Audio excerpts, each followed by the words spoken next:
Normally, when a Fibonacci arc is based on a trend line, the center of the arcs will be at the first reversal area, and the second point of the arcs will extend out towards the second reversal area. For the purposes of full circles, this process will be reversed, so that the central point of the arcs will be at the second reversal area. These can be called perfect Fibonacci circles in terms of them remaining perfectly round. We can also move the trend line, which the circles are based on, to various smaller sections of a trend which can be useful during continuations. Generally, you want to base the 2 points of the trend line on swing points that are relatively close together, because more distance between the 2 points means a longer trend line, and that means more space between the circles as they expand further apart. So that's why using a larger trend line might not always be the best option, especially for shorter term movement. Once it's clear a new trend is being established, it's usually better to apply this method with a trend line where the swing points are relatively close together. These swing points will also usually be part of a continuation formation that sustains the established trend.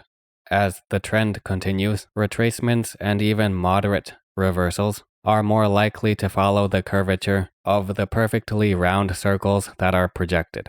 And that's the case here with bullish reversals and retracements following the curvature of these circles as the downtrend continues.